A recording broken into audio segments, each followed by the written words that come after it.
Jess here, and welcome to my channel, and welcome to a long overdue book haul. So I didn't have a lot of books for the third quarter of the year, so I just kind of skipped it.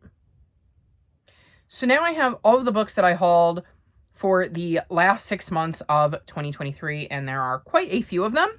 I will say I found some really good deals on ebooks, whether they be because I'm a Barnes & Noble member or because they happen to be on sale for nothing. And I think I actually went a little bit overboard with some books on,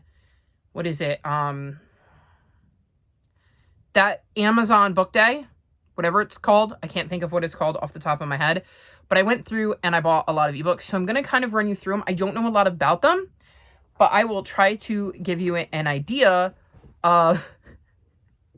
Hello, do you have to be in every video? Apparently the answer is yes. I will try to give you a basic idea as to what they are, and I have a little cheat sheet here. Otherwise, I will never remember all of the titles. So if you see me looking down, that's why. So first, we have The Trunk of Stars by Susie. I think that says Deneen. I can't read my own writing half the time, but the picture of the book will be up here. This is a middle grade mystery that looked interesting. It's a little different compared to the books I usually buy on these days, so I thought that might be fun. I believe it is also the first book in a series, but don't hold me to that. Then we have My Kind of Christmas by Janet Daly, and this is a Christmas romance that looked kind of cute. I tend to get really into wanting to read romances at Christmas time, so it felt like a no-brainer to grab this one, and I've heard of Janet Daly, so I think she's a pretty popular romance author, or well-liked, so I thought it wouldn't hurt to get that one. Then I got What I Mean When I Say I'm Autistic. And this is a nonfiction, obviously, about being autistic. And I have really enjoyed learning more about autism and what it is like for individuals who are autistic and how different they can be and the differences that they are experiencing with being autistic, because not every autistic person reacts the same and experiences the same journey, so I'm very curious about this one. Then I got Christmas Kisses and Holiday Wishes. This is a giant book written by various authors. It has a bunch of different books in it. It's a ridiculous number of pages, so these are like full-length novels, and I don't quite know how many are in there, but there's a ton of them, and again, I thought this would be handy at Christmas time when I was looking for Christmassy reads or Christmassy romances. Then, the next months, I'm just going to run through, and they're all pretty much the first book in, I believe, Cozy Mystery series. So, again, don't know much about them, but I'm down to check all of them out, and I'm always looking for more cozy mysteries. So the first is Dogcatcher in the Rye by Ellen Riggs. Then we have A Body in 3B by Aaron Scott.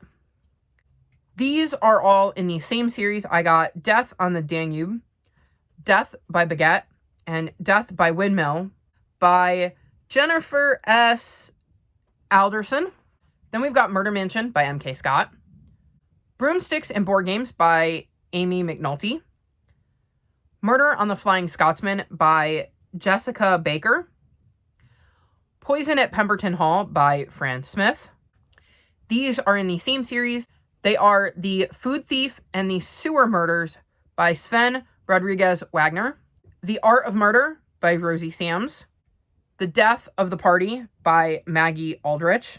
The Case of the Black Tulips by Paula Harmon. Dead for Success by Priscilla Baker.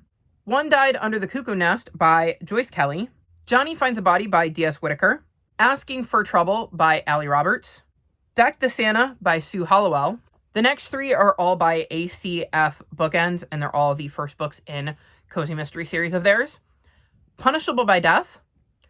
Crossed by Death. And Fatalities and Folios. Bodies, Baddies, and a Krabby Tabby by Sherry Bryan. Dead Witch on a Bridge by Gretchen Galloway. Murder at Mayfair Hotel by C.J. Archer. Books and Bribes by Lucinda Race. The Secret at Poppy Ridge Cove by Remy London. I think, again, my handwriting is terrible. The Sweet Smell of Murder by Cindy Bell. This is the second book in the series. Murder at the Village Fete by Catherine Coles. And I believe that is all of the books I bought that were Cozy Mystery. Then I have a few more ebooks. I got The Claws in Christmas by Rachel Bloom. This is another Christmassy romance. The Black Coast by Mike Brooks. This is an adult fantasy. Norse Mythology by Kelsey A. Fuller Schaffer. This is a book that is going to give you a full overview of all things Norse mythology. I've enjoyed learning about different kinds of mythology over the years, and I thought it would be fun to learn some more about Norse mythology, though I do know a bit about it. I actually had to, at one point, read a book about it for one of the classes I took in college. The Lost Heir of Issa by Lisa Lund. This is a fantasy, and it's the first book in the series. Oh, I found another cozy mystery, Caught Dead-Handed by Carol J. Perry, although I think this might have a fantastical twist or a spooky twist, so that should be interesting. This next one is a historical fiction. It's The Engineer's Wife by Tracy Anderson Wood. And then the last book I have to mention that I don't own physically is an audiobook, and that is The Song Rising by Samantha Shannon. So I believe that covers all of the ebooks and the audiobooks I got in the last 6 months. Most of them I got all in one spurt at the end of the month in, like I said, that Amazon sale. Hopefully I will enjoy them. I have to remember I have them, which is the tricky part, so we'll see if I actually get to any of them in the near future, because I tend to forget that I own ebooks. Now on to my massive pile of physical books that I got in the last 6 months. The first up is The Spirit Glass by Roshani Chokshi. This is a standalone that is part of the Rick Riordan Presents line, and it follows Corazon, and she has been waiting for her 12th birthday so she begin training as a Babylon under her aunt. And with magic, she plans to bring her parents back from the dead, and she wants to do this so she doesn't have to rely on a soul key to allow their ghosts to visit on Saturday nights for a few hours. However, a vengeful ghost steals the key, which throws the fragile balance between the human world and the spirit world out of whack. So Corazon has to go find the spirit key and restore the balance. I've actually read this and quite enjoyed it. I think I would have enjoyed it more had it been a series, because it felt a little rushed, but I still really, really enjoyed it. And there is a really cute animal sidekick. He's right there. And I quite enjoyed the way the story played out. So I really enjoyed having this, and I'm happy to have a copy for my shelves. Then I got a copy of Show Us Who You Are by Elle McNichol. This is about a girl named Cora who is autistic, and she ends up meeting this boy named Aiden, who is also neurodivergent, and Aiden's father works for a company that creates these, like, AI copies of people, and Cora gets involved in checking it out and gets involved in helping them test it, because obviously neurodivergent brains work differently from neurotypical brains, but Aiden is very much against all of this AI, and a lot of times it's used to create copies of dead people. And we kind of see the interesting nature of what's actually going on at this company and how Aiden and Cora both view it through a neurodivergent lens. I loved this book. I think that the autistic rep was so relatable, and it was such an interesting question of, what do you think of, like, these AI copies of yourself or a loved one or celebrity that are created by a company that would then charge you to spend time with them, and the kind of weird nature of whether that is morally okay and all of that. It was just such an interesting read to see the complex nature of how things worked out in the story. So I absolutely wanted a copy of my shelves, because, like I said, I found it really, really relatable, and I could see myself rereading this and it being a book I actually tab up, even though that's not something I generally like to do, because there was just so much to relate to in this one. Then I got a no-brainer, Heartstopper Volume 5. This is obviously a graphic novel series that follows Nick and Charlie and their relationship as it develops from their first meeting to a full-blown romance. I love this series. I love this book. I'm so sad that we only have one book left, but this was originally supposed to be the last book, so I suppose I should be happy that it actually extended into book 6, but definitely needed to have book 5 as soon as it came out. Then I got the Bellwoods Game by Celia Crampon. This is a bit of a spooky middle grade where this town has a tradition called the Bellwoods Games, and 3 kids go into the woods on Halloween, and it's to save the year from ghosts. And basically there was a girl that went missing in the woods years ago, and that ghost is out to get them. And if the ghost were to capture all of the kids, then havoc would be let loose on the town. And we're following Bailey as she gets a chance to play the games and maybe find out what the real story is. So I really, really enjoyed this. I found it perfectly spooky for a middle grade and quite enjoyed the story and the mystery aspect along with the kind of spook factor. So it is quite the fun little spooky middle grade. If you're looking for one, I would recommend it. Next up, we have Fire Song by Vashti Hardy. This is the third and final book in the Bright Storm Twins adventure. I love this series. I love the atmosphere. I loved being able to finish the series finally and get to wrap up Arthur and Maudie's story. These are two kids who have lost both of their parents.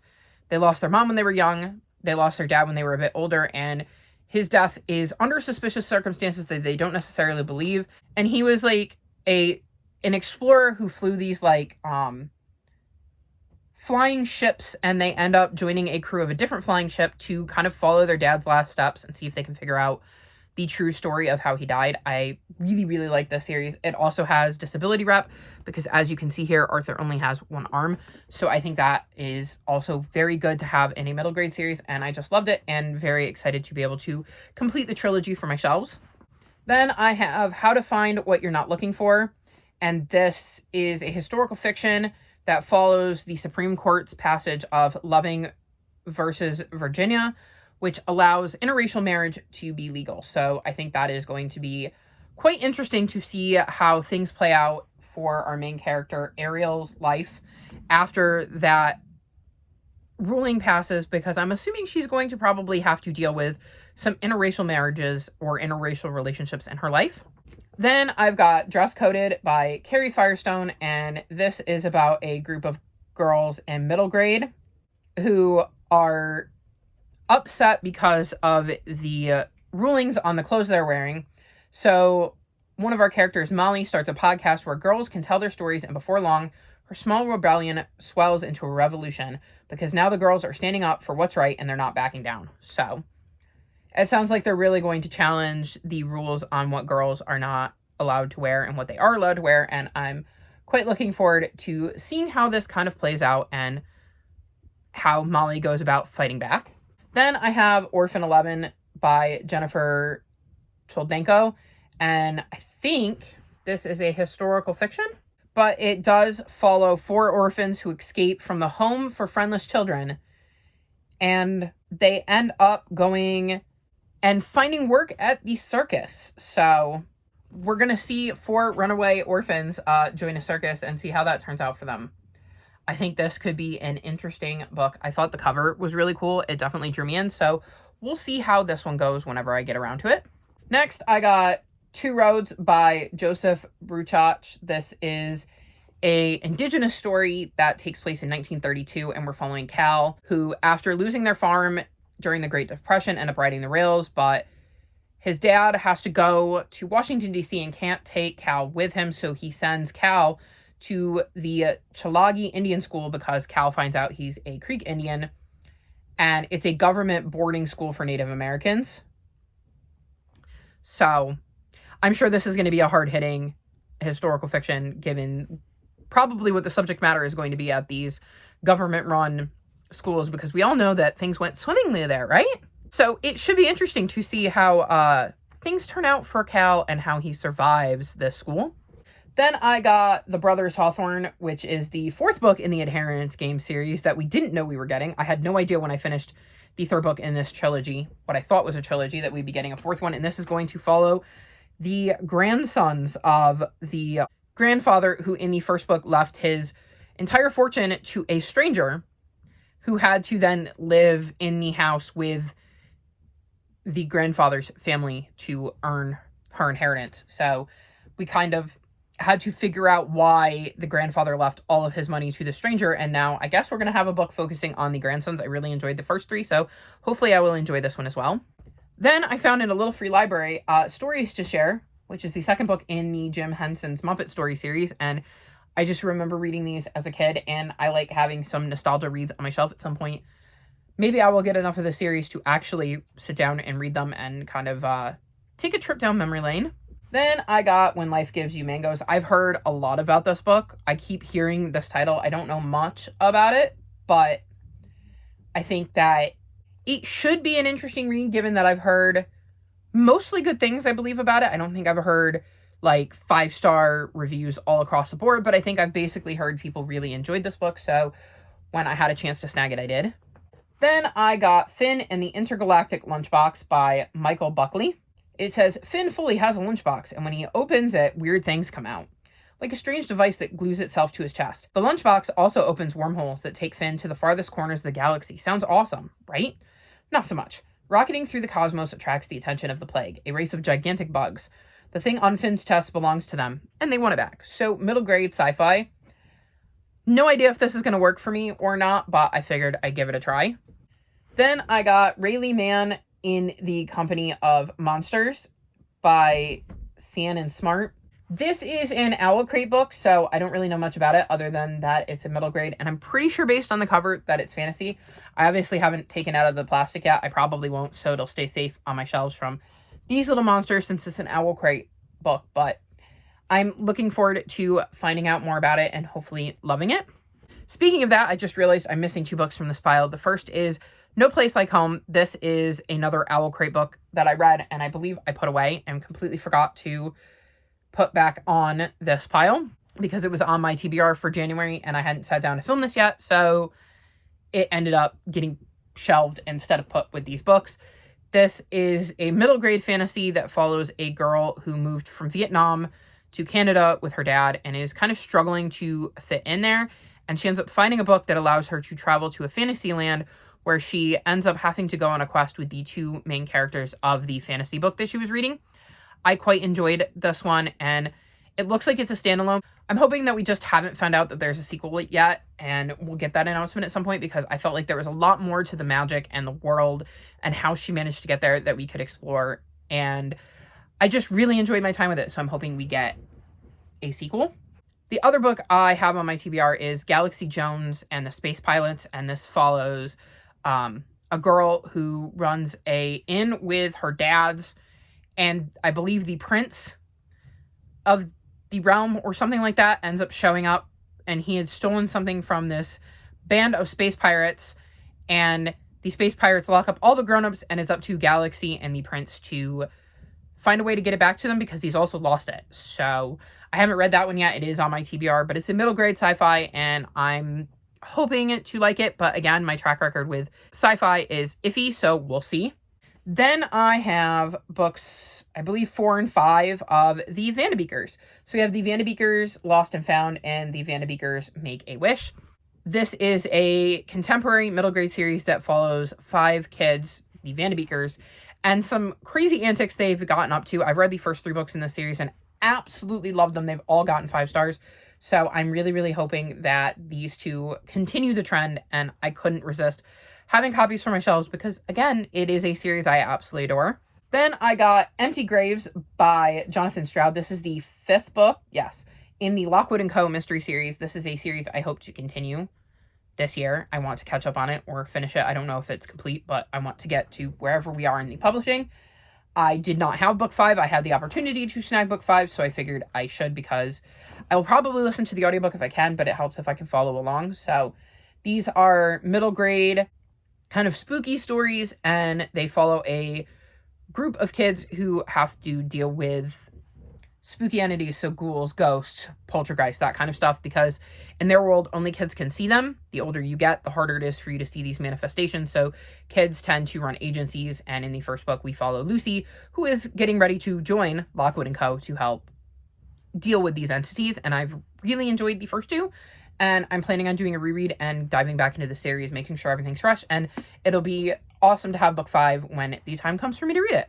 Next, I got Res Dogs by Joseph Brutoch. This is following Malian, who loves spending times with her grandparents at their home on the Wabanaki Reservation, and she is actually there when everything shuts down because of COVID. So this is going to be a COVID story, and I'm curious to see how this one plays out, and it is told in verse. So we'll see how this one goes when I get around to it. Next, I have Shouting at the Rain by Linda Mullally Hunt. I got this because I absolutely adored Fish in the Tree. I've seen things about this one, I believe, and I don't know what it's about, but given that I really loved Fish in a Tree, I was down to read another book by this author. It says that she has written a tender, compelling story about learning to feel complete, figuring out who deserves your love, and making sure those are the folks you give your heart to. So it should be a nice little middle grade contemporary. Then I got The Epic Fail of Arturo Zamorta by Pablo Cartea. And it says, save the restaurant, save the town, get the girl, make Abuela proud. Can Arturo do it all, or is he in for a big epic fail? So I think that pretty much sums it up. Apparently we're going to see him try to save his restaurant, the town, probably impress the girl he has a crush on, and make his grandma proud. So hopefully this will be a fun read, and I believe it is diverse, so that's also nice. Next up, I have The Smartest Kid in the Universe, Genius Camp, and The Smartest Kid in the Universe. These are by Chris Grabenstein. I really enjoy his Mr. Lemoncello's library series. I've been picking up books in other series of his, and I really need to get to them, so this is the next one. And it says, what would you do if you suddenly became a genius? So this sounds like it's going to be humorous, and I don't know, we'll see if I enjoy it as much as Mr. Lemoncello's library. Then I grabbed Take Back the Block by Crystal D. Giles. This is another middle grade contemporary. I have a lot of those. And we're following Wes Henderson, who has the best style in 6th grade. That and playing video games and hanging out with his friends is what he wants to be thinking about at the start of the school year, not the protests his parents are always dragging him to. But when a real estate developer wants to buy the neighborhood he's lived in his whole life, everything changes. He's not about to give that up without a fight. So he's always been good at puzzles, and apparently there must be a missing piece that will save his community. So this sounds like it could be an interesting middle grade with him trying to save his town and hopefully showing that even though you're young, you can make a difference. Then I got Smack Dab in the Middle of Maybe by Joe Watson Hackle. This is, again, another middle grade contemporary, I believe. It says, all her life, Cricket's mama has told her stories about a secret room painted by a mysterious artist. Now mama's run off, and Cricket thinks the room might be the key to getting her back. Her first clue is a coin from a grown-over ghost town. So with her daddy's old guidebook and a coat full of stolen snacks, she runs away to find the room. Surviving in the woods isn't easy, but while Cricket camps out and searches for more clues, she discovers that sometimes you have to get a little lost to really find your way. So maybe a mystery? Like a contemporary mystery? I don't know. I think it sounds really interesting, and I think the cover is really... Hello, Porky. Welcome, Porky, to blocking the camera. They're so helpful. I think the cover is really, really pretty. So that could work for a pretty cover at some point. And hopefully this is a book that really draws me in because I'm intrigued by reading the back. Next, I have Counting by Sevens by Holly Goldberg Sloan. This is another author where I've read a book before by them and enjoyed it, and another book that I've heard a lot about, and basically they were all good things. And this is, again, another... I think based on this, it says ages 10 through 14. I think it's like a middle grade bordering YA contemporary, and I don't know much more about it other than, like I said, I've read from this author before and really liked her writing style, and I've heard good things about it, so hopefully I will end up enjoying this because I like it when I enjoy more than one book by the same author. Then I snagged The Broken Mirror by Melissa De La Cruz, and this is the third book in the Never After series. This follows a girl named Philomena who ends up getting to travel to the world of Never After, which is a book series she's been reading about, and she gets to interact with all these characters that, like I said, is in her favorite series. And we see people we know before, like Prince Charming and Cinderella, and I believe characters like that. So it's kind of a bit of a fantastical twist on the series you know and love. I have really, really enjoyed the series, and I tend to pre-order the next book in the series when it comes out in paperback. So that usually happens in December, and I can tell you I already have my eye on book 4. I apologize if the camera angle changed. Cielo just knocked my phone. So I had to pick it back up and put it back. So apologies for a camera change. She's so helpful, y'all. I've already got my eye on book 4, which comes out in December of this year to pre-order. So at some point between now and then, hopefully I will get to book 3. Then I got a book I'm really excited about, Keeper of the Lost Cities, the graphic novel, part 1. So this is book 1 in the Keeper of the Lost Cities, except it's in a graphic novel form. So I get to experience this story all over again in a graphic novel form. I'm very, very excited about this. I hope they, at the very least, finish the first book, because I think it would be weird to only have part of the first book, but I would love to have the whole series in graphic novel form, because this is one of my favorite series. I absolutely love Keeper of the Lost Cities, and I'm looking forward to seeing Sophie's story in a visual medium this time. Then I got Percy Jackson and the Olympians, The Chalice of the Gods. This is book 6 in the Percy Jackson series.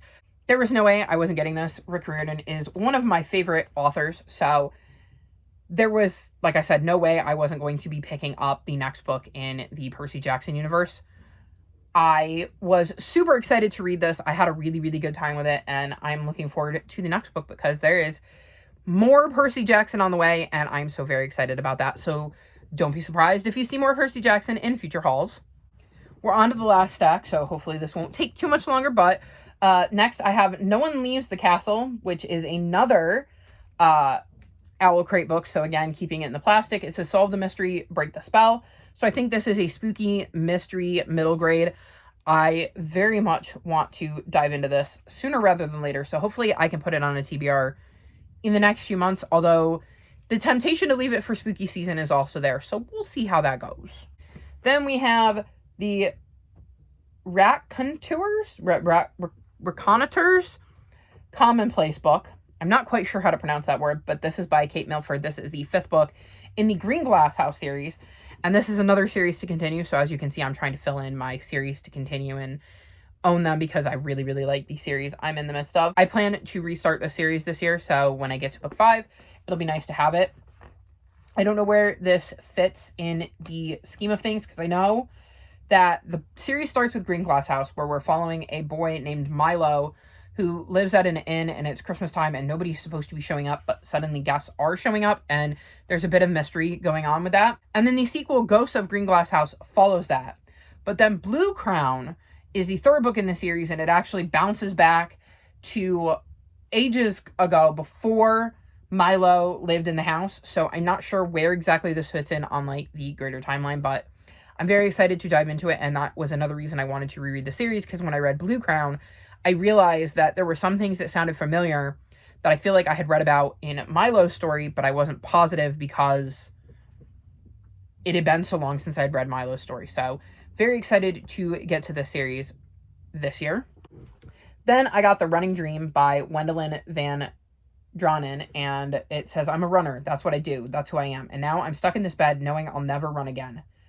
So we're following a girl who loves to run and loses a leg. So this sounds like it's going to be quite the interesting contemporary, and we're going to have to see if, Jessica can overcome the obstacles that she has found herself in, and maybe figure out a way to reclaim her dream of running despite the setbacks she's found herself in. Then I won an arc of Finch House by Sierra Birch. This is a haunted house story perfect for fans of Encanto and Coraline. And so we're going to be following 11-year-old Micah, and she has no interest in moving out of her grandfather's house. She loves living with her pop-pop, and she especially likes driving around rich neighborhoods to find treasures in others' trash. She ends up going for a bike ride and ends up at Finch House, the decrepit Victorian that Pop-Pop says is off limits, except when she gets there, it's all fixed up. And there's a boy named Theo in the front yard. Surely that means Finch House isn't off limits anymore. But when Pop-Pop finds her there, Micah is only met with his disappointment. Next day, Pop-Pop's nowhere to be found. After searching everywhere, her instincts lead her back to Finch House. But once Theo invites her inside, she realizes she can't leave, and that with its strange whispers and deep dark shadows, Finch House isn't just a house, it's alive. Can she find a way to convince the house to let her go, or will she be forced to stay there forever? So this is definitely a bit of a spooky middle grade. I was hoping to get to it during spooky season, and I just didn't have the time, but maybe this year's spooky season I can get to this and check it out. Then I got The Last Map Maker by Christina Soontornvat. And I don't really know anything about this. I'm not even sure where I got it from. I think I found it in a little free library. And it has a STEM read on here, so I'm assuming there is going to be some sort of STEM involvement in this book, and there doesn't seem to be a, like, summary. It's just a Dear Reader thing from the author. So, again, no idea what this book is about, but hopefully I'll enjoy it, and the cover is quite interesting, so I guess we'll see when I get there. Then I grabbed The Burning of the World, The Great Chicago Fire, and The War for a City Soul. This is another uncorrected proof. Another one I might have won in a Goodreads giveaway. So this is obviously a nonfiction, I believe, about the Chicago Fire in 1871. So I don't really know much about that time period, so I thought it would be fun to have a nonfiction that would give me some info on it. Next, I have The Marvelers, and I absolutely loved this. This follows Ella, who is the first conjurer to attend the Arcanium Training Institute, and she very quickly becomes the target of suspicion when a dangerous criminal known as the Ace of Anarchy escapes prison. And Ella then, with her new friends and her growing powers, must find a way to clear her name and thwart the criminal. I absolutely adored this book. I thought it was such a fun read. I believe, if I remember right, I really tore through it. I went through it very, very quickly.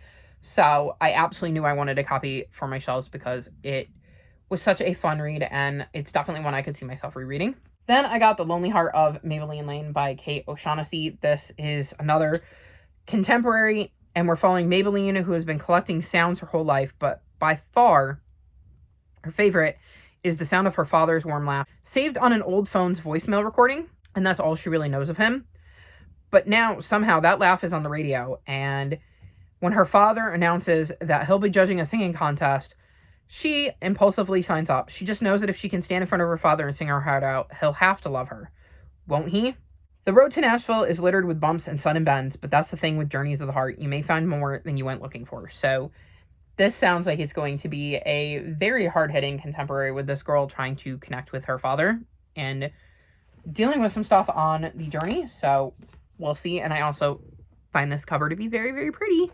Then we got Fast Pitch by Nick Stone. This follows Shanice, who is the captain of the Fulton Firebirds, and she is hyper-focused when she steps up to the plate.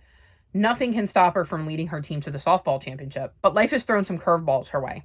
Strike one, as the sole team of all brown faces on the field, she and her teammates have to work twice as hard to prove that black girls belong at bat. Strike two, her concentration gets shaken when her great uncle Jack reveals that a family name ruining crime may have been a setup. And strike three, broken focus means mistakes on the field. And Shanice's teammates are beginning to wonder if she's captain qualified. So she has to discover the truth about her family's past before the secrets take out her game forever. This definitely sounds quite interesting, and I'm curious what the secret is and if she can prove that her family didn't do it. Very, very intrigued by this, and I love the softball aspect. I played softball when I was a kid, so this should be a fun read. And then the last three books I have to mention are all by the same author, so I kind of decided to group them together. The first is One Star's Confession by Aaron Hunter. You're shocked to see Aaron Hunter on this list.